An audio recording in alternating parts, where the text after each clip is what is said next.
Welcome to the 5th season of the Combustion Chronicles podcast, where bold leaders combined with big ideas to make life better for all of us. I'm your host, Sean Nason, CEO and founder of Mofi. In these episodes, we'll be exploring the power, influence, and importance of experience ecosystems. To do that, we're bringing together the most unique and influential experience experts in the world for honest conversations about not being okay with the status quo, leading with heart, and getting real about heart sets and mindsets. In case you're wondering, an experience ecosystem is the web of people, touch points, and interactions that combine to create all of the positive and negative experiences we have in the world. When an organization wants to improve customer experience, they're wasting their time if they're not willing to engage and humanize their entire experience ecosystem. It's time to blow up some silos and ignite an experience revolution by putting people first. On this episode, Colin Shaw is an original pioneer of the customer experience concept and has authored 7 best-selling books on the subject. He is the CEO and founder of Beyond Philosophy, which has helped many of the world's most prestigious organizations improve their customer experience, and has been named by the Financial Times as one of the best management consultancies the last 3 years. With more than 290,000 followers on LinkedIn, Colin is among the small group of official LinkedIn influencers. He also co-hosts the highly successful Intuitive Customer podcast. Colin, we're so glad you were able to join us today. Welcome. Thanks very much, Sean. Yeah, no, looking forward to this. It's great to be on. Well, Colin, there is no question that you are not only in the top influencers in the CX world, but many people look at you as the top influencer. So let's dive into a couple things, because I found this really interesting about your story. And I know that the book, Who Moved My Cheese, has played a real significant role along your career path. Yeah. Would you mind sharing how that book has influenced you with our listeners? Yeah, sure. The way it influenced my career was, my career was sort of split into 2. I'm going to keep this short, so hopefully I won't bore you. But my career was split into 2. I spent the early part of my career in corporate world. And when I was in the corporate world, I set my sights on getting promoted to, senior management positions, achieved that, and then sat there and one day and thought to myself, is this what I'm going to be doing for the rest of my life? And then I read the book, Who Moved My Cheese? And in the book, it asked one really good question, which was, what would you do if you weren't scared? And what I realized was that what I would do if I wasn't scared would be, I would left the safety of corporate world with a regular salary coming in and start my own business, which is effectively what I did. So it was, the way it influenced me was just really with that one question and the realization that we do things because we've always done them. And it's probably one of the best decisions that I've ever made in my life. And it wasn't just mine, it was my wife's as well.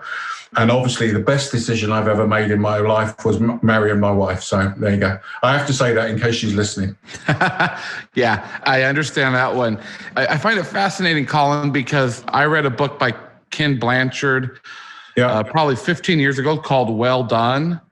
And it's the power of positive relationships. And I think that book was a huge influence in my life to be this pioneer in radical relationships and moving into this power of yes concept too. So I love how that happens with the book. No, there's sometimes you just read a book and you go, yeah, that's it. That's exactly what I think.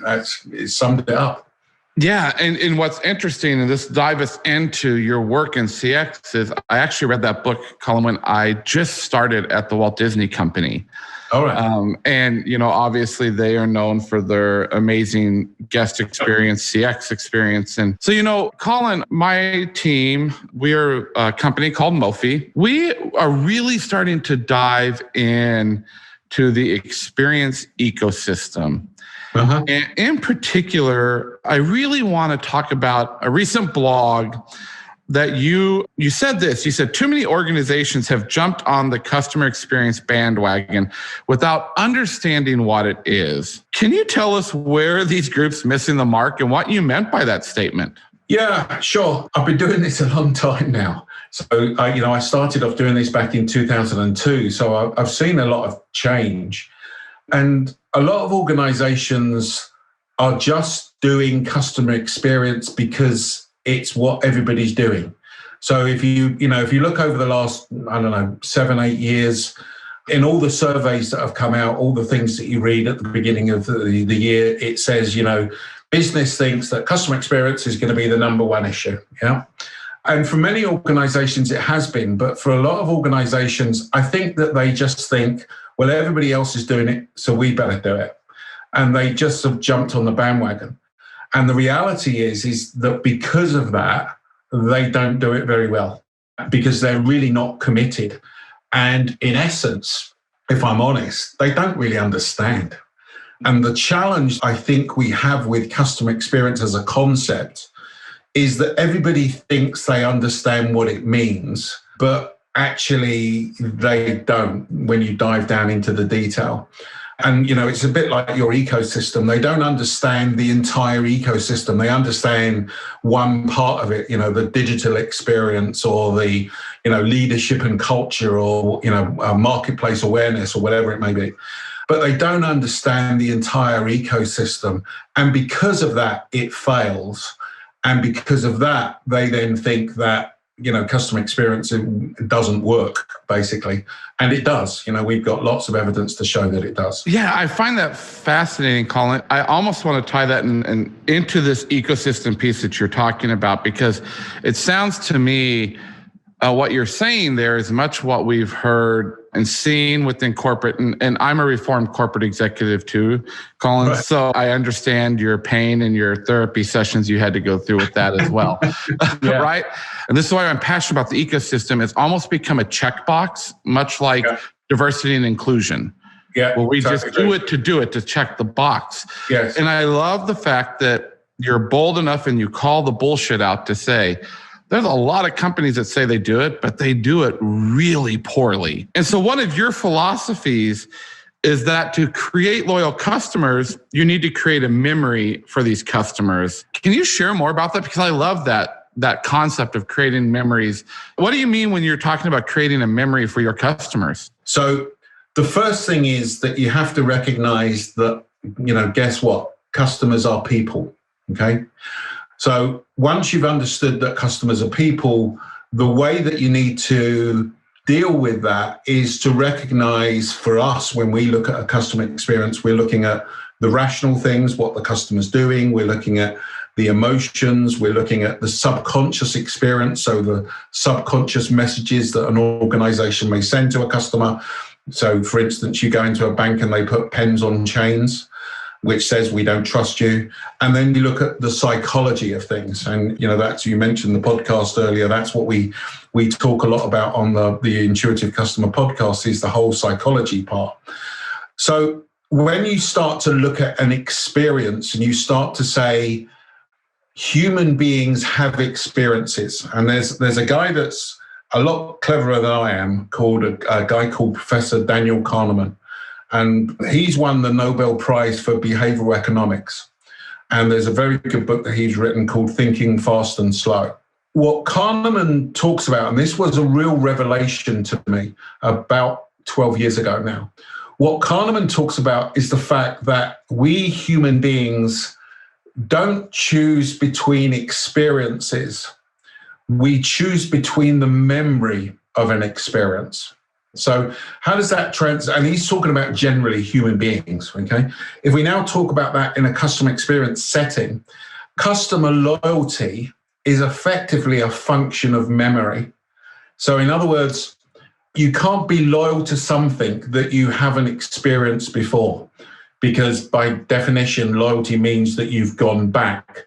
To say that you've gone back, therefore, means that it's a memory. This is probably the biggest thing I've learned in the last 12 years. So the irony is, okay, the experience is important, but what's more important is the memory of that experience, okay? So what that makes you then ask yourself is, well, how are memories formed, okay? And again, this is not my work. I'm just following academia. And what Kahneman talks about is the fact that how people remember experiences is they remember the peak end rule.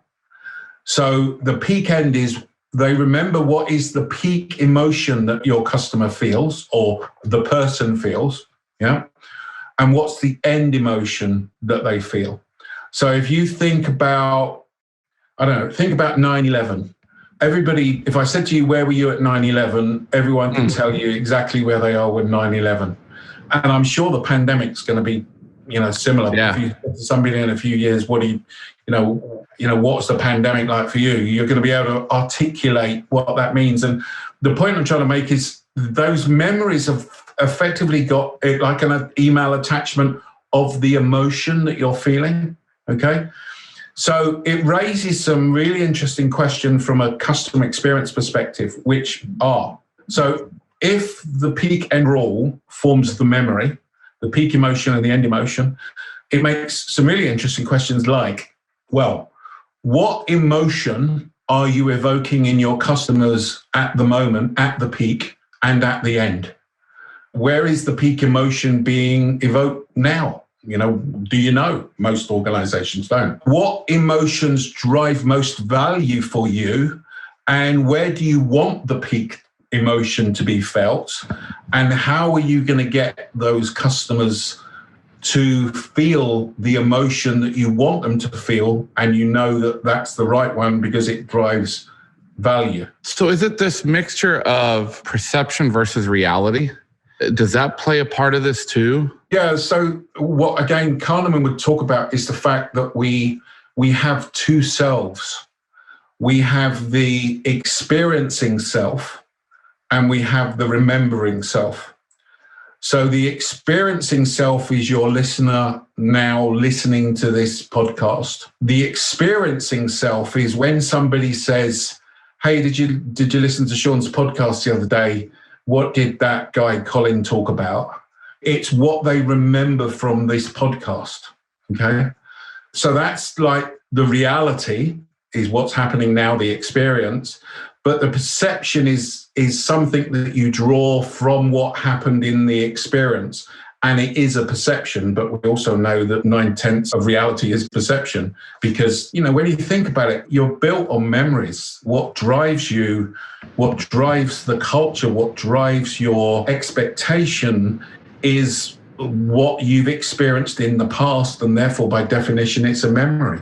Does that make sense? It makes total sense because I think as an industry, and I think this is where you're getting at, behavioral economics and behavioral studies went down this path. We have tried to put so many metrics behind CX and drive all this business value, which I totally agree with. I have a finance background, but we're really losing the human. And I think that's why I got so passionate at Mofi around saying we need to start talking about the experience ecosystem as a full thing. But most importantly, that we need to humanize it and put the human back into CX. I've got your ecosystem in front of me. So let me sort of give you an illustration of it. So you've got here, brand loyalty and messaging. You've got digital experience. You've got marketplace awareness. The first interesting bit is, well, how's the brand loyalty formed? Well, it's formed through the experience that I have, the customer experience, which is on your ecosystem. It's formed through the digital experience that I have. It's formed through all of those things. But again, those things are contributing towards the memory. Does that make sense? Absolutely. Yes. Imagine that you had a fishing net, okay? And imagine that the fishing net is below the water, okay? And imagine that you see, and below the water is effectively the subconscious, the things that you are not aware of. So when I say subconscious, think about the fact that you are breathing, okay? So suddenly everyone's starting to go, oh yeah, I just breathed in and I'm just about to breathe out. But you were breathing before, but you weren't aware of it. So the subconscious are things you're not aware of. So now imagine picking up a knot of that fishing net, okay? And imagine pulling it up out of the water. And that knot is effectively a memory, okay? It could be the memory of a restaurant that you went to last week. But it's a fishing net because it's attached to other knots which are other memories. Does that make sense? Yeah. And on your ecosystem, it's like picking up the digital experience, looking at the digital experience. But you know what? That experience is influenced by lots of these other things that you have on here. You know, I could even argue that the fishing net is the ecosystem. but the point is they're attached together and they influence each other. And some of those things are below the waterline in the subconscious, but are still part of that net. And some of the things, because you're examining it, are things that you are thinking about, remembering, and it's now above the waterline. So you're remembering going to a restaurant last week, or the digital experience that you had yesterday with a company or whatever else. And then when you close that memory, you're effectively allowing that fishing net to sink into your subconscious again. But you may then pick up another memory, 2 days later or whatever it may be. It's powerful. I think the big thing for us was this concept of silos. But if it's a net, it all works together. And I think that's what we're passionate about within Mofi, is to say, you've got to quit looking at these things as separate pieces. Yeah, I agree. Because I think that's where organizations really F it up, Colin, is like they just, they have so many silos around experience that no wonder there's bad experiences. I know because I found this one really fascinating, and you've talked about digital a couple of times. In a blog earlier this year, you wrote that digital nudging can revolutionize customer experience. So can you help our audience understand what nudging is and how this methodology really works? Yeah, so a nudge is based upon, again, another person far cleverer than I, called Richard Thaler, who again is a professor of behavioral science and has won the Nobel Prize. He wrote a very famous book called Nudge. And the nudge is a way of influencing the customer to do something through the understanding of behavioral science, okay? So, let's take a step back. What's behavioral science? Behavioral science is effectively psychology. It's recognizing that human beings don't necessarily make logical decisions. In fact, human beings, customers, are illogical. And a nudge is a way of influencing people, customers, to do things. So let me give you an example. A couple of weeks ago, we were been using SurveyMonkey. We've decided not to use SurveyMonkey anymore. So go on to the system, cancel out of SurveyMonkey. SurveyMonkey come back and said, first thing it said was, if you stop automatic renewal, or if you reinstate automatic renewal, we will give you a 30% discount. Okay, so the first thing that was a negative nudge, because it made me go, hold on, so that means you've been overcharging me for the last 10 years I've been using this. But what they then did was they then basically said, okay, well, if you want to carry on stopping the professional service, you will lose the following things, okay?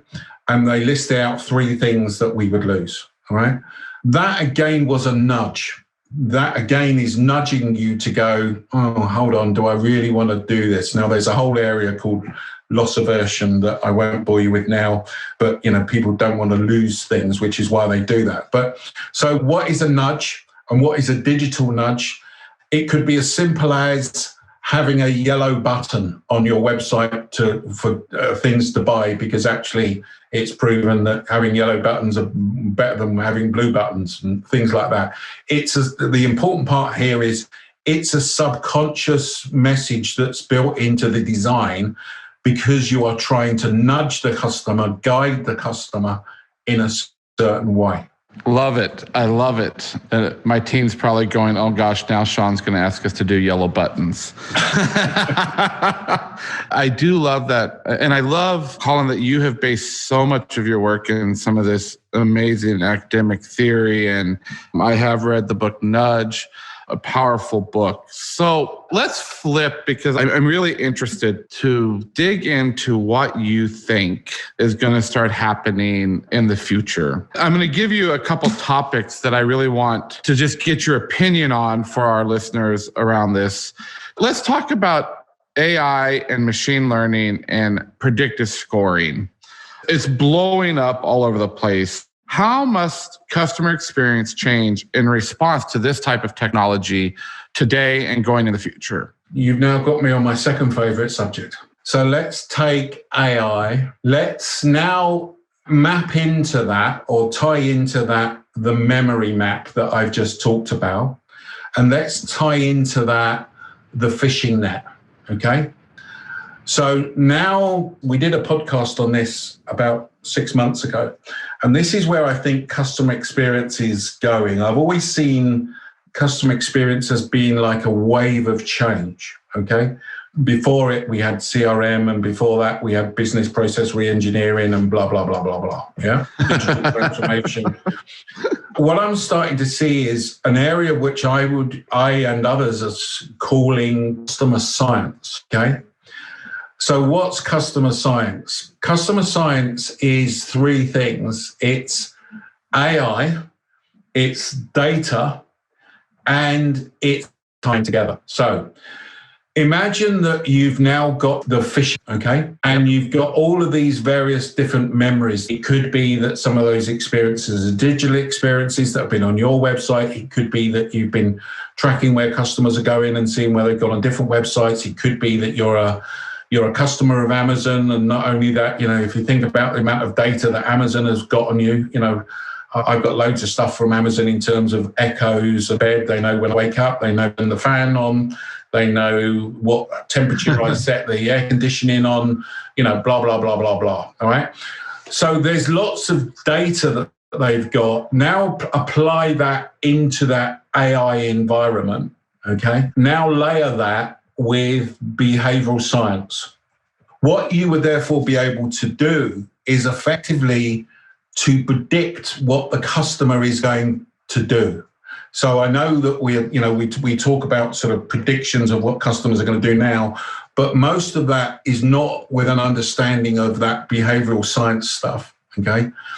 And therefore, if you can predict what customers can do, and AI can help you do that, it will also be able to then design what experience that your customer wants. There's a key word here that I think, for me, outlines the future. Basically, the word is proactive. Yeah. So if you think of most things today, everybody's reactive towards things. If I want to find out where my tracking is, I go on a website and I click on the links and etc. Us human beings don't want to have to think about those things. We want those things delivered to us automatically. We want to be proactive, but we want the proactivity done based upon our preferences, which is effectively, therefore, segmentation, which you can start to do when you started to effectively design those, what I call those memory maps of the memories that customers have. And the enabler to do that is A, the data, and B, AI, because AI can therefore learn all those things and learn that behavioral science. Does that make sense? Oh, it makes tons of sense. As we talked and you've been talking, I so appreciate you giving the fishing net analogy around this ecosystem. And, we mentioned a little bit earlier, Colin, about the silos. So nearly every group, organization that we speak with at Mofi and with people that work in the space, they really struggle with the fact that their organization faces these challenges of silos, which obviously impacts the effectiveness of the overall experience ecosystem and consumer experience. So what's one strategy or advice that you have for breaking down silos within organizations to deliver more seamless experiences or memories? The main one for me is common measurement. If you have common measurement that is from the customer, Net Promoter is an example of that. Although for me, just to be clear, Net Promoter is a good question. However, there are lots of other questions that you should ask as well. Hell yes. I'm just preaching and agreeing with you. Yeah. So, for us, what we would say to our clients would be, you need to define what the experience is that you're trying to deliver. So going back into that, it could be that you want your customers to feel trust, cared for, and pleased. Okay, just picking three words. So now the different silos are measured on the fact that is the customer feeling trust, cared for, and pleased. So in the digital world, are they feeling trust, cared for, and pleased? In the customer service world, are they feeling trust, cared for, and pleased? Even finance, HR, IT, everyone should have the same measures. It's a very controversial thing to do. And I also have to say, not many organizations bite the bullet and actually do it.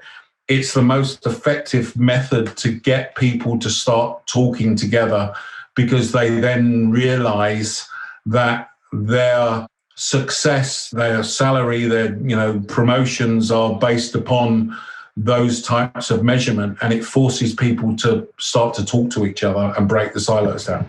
Yeah. And so, what we do within Mofi, we work with organizations to help them build their experience promise, which is the foundation, right? And then when we know what that promise is, then we can build those pillars. We talk all the time, and this, all of us in the industry, what is that common measurement? And we still haven't figured it out. And, your people have been at this 20 years and can't figure that out. If I haven't seen your promise stuff, I'm sure it will be, if the promise is this, then how are you going to measure that promise? And everyone should be measured against that. And I mean, everybody. That's the key thing.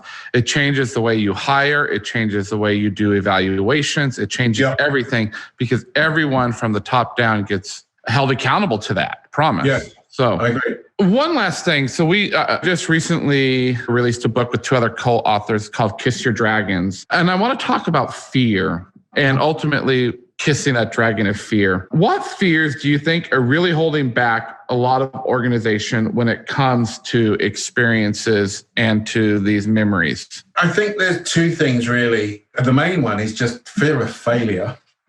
I'm going to take us down a different route that I've been down before, and will it work?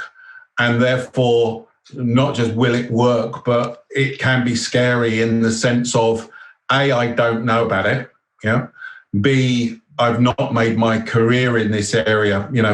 If you look at most C-suite companies, the people that have got there got there by being good at doing what they're doing, and suddenly you're talking to them about psychology and you're talking to them about emotions, and they've not dealt with that type of stuff before, so they don't know whether it's going to work or not, and if it doesn't work, then what happens to them personally. So I think the fear comes in through not having done it before and just being concerned, and understandably so, that they think it won't work. What we know, and I'm sure you're the same, is, we've been doing this for 20 years, and we know that this absolutely does work. You can get some tremendous results from improving your customer experience. But what you've got to do is you've got to look at the world from a different lens, and that's from the customer's lens. That doesn't mean that you should give the customer everything they want, because you are in a business. I think it's the fear of failure, and the personal fear of failure, and the fear of failure for their company. Yeah, we talk a lot about everyone should feel like a VIP. And feeling like a VIP doesn't mean that you have to give them everything and say yes to everything, but you should make them feel like a VIP. Absolutely. I wrote a blog the other day, on firing customers, basically. There are certain customers that you should fire. I love it. Well, we could keep going on this, Colin, because I know you're so passionate about it. One of the fun things that we do on the Combustion Chronicles is we do this thing called the Combustion Questions. And they're 3 random questions that we want to ask you, Colin, and just want you to answer real fast off the top of your mind, whatever comes to your mind for these. Are you ready for your first combustion question, Colin? Fire away. Awesome. So if you could be a professional artist for an entire week, what kind of cool shit would you create? I think I would draw paintings of the sea and down by the coast, because I love the sea. I love it. Tell me where and I will meet you there, because I love it as well. All right. What's your all-time favorite dessert? Banoffee pie. Okay, you have to tell me what that is. Oh, okay. It's like a sort of it's like a bit toffee based, but very sort of gooey toffee with bananas in there and with a sort of a biscuity base or a cookie base, basically. Banoffee pie. It is lunchtime right now, and now you make me want to have it. You made me want to have it as well now. Yeah. Okay, this is the third question, and this one may be a little bit difficult. What do you think about bubble gum?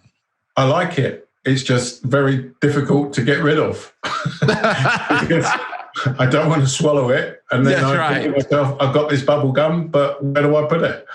Thank you so much. In this last minute of the episode, I would love for our listeners to know more about where to go follow you, about your podcast. Can you share all that information with us so we make sure that all of our listeners are following you?